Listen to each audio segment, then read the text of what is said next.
నేడు చికిత గారికి అభినందన సభ కార్యక్రమంలో పాల్గొన్న పెద్దలందరికీ మరియు విద్యార్థులకు ఉపాధ్యాయులకు అందరికీ కూడా మా యొక్క గ్రామం తరపున నా తరపున హృదయపూర్వక నమస్కారాలు తెలియజేస్తున్నాను. ముఖ్యంగా ఈ ఆర్చరీ ఆటలో చాలా కష్టం ఉన్నా కూడా వారి యొక్క తండ్రి అయిన శ్రీనివాసరావు గారు ప్రతినిత్యం కష్టపడుతూ అతన్ని వ్యవసాయం చేసుకుంటూ తన యొక్క కూతురికి ఈ విద్యను అందించి ఈరోజు దేశం గర్వపడేలాగా ప్రపంచ లెవెల్లో మా యొక్క సుల్తాన్పూర్ గ్రామాన్ని దేశాన్ని నిలిపించిన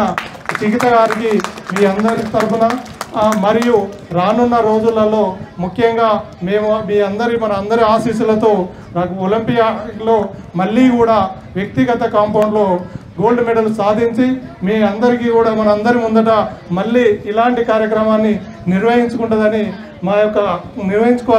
మా యొక్క ప్రగాఢ కోరిక. దానికి అనుగుణంగా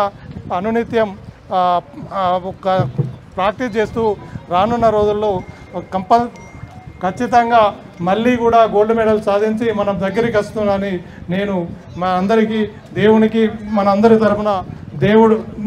సాయిరాజకులతో సహసహకారాలను అందించాలని మనసారా కోరుకుంటూ చాలా గర్వపడుతున్నాం. ఎక్కువగా నేనైతే గత 4-5 రోజుల నుంచి ఆ రోజు గేమ్ అలా చూసినప్పటి నుంచి నేను ఎప్పుడు కలవాలి ఎప్పుడు ఉన్నానని మేము మొన్న ఈ అమ్మాయి అక్కడ ఎయిర్పోర్ట్కి రాగానే అపూర్వ స్వాగతం పలికిన మన యొక్క మన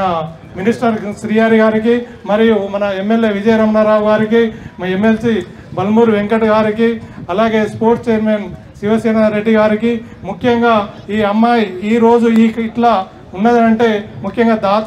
ఆ దాతలు కూడా చాలామంది వాళ్ళ యొక్క సహాయ సహకారాలు అందించడం వలన ఇట్టి కార్యక్రమాన్ని దిగ్విజయంగా ముగించుకొని గోల్డ్ మెడల్ సాధించడం జరిగింది. ఎవరైతే ఈ యొక్క అమ్మాయికి సహాయ సహకారాలు అందించారో వారందరికీ కూడా నేను ధన్యవాదాలు తెలియజేస్తున్నాను.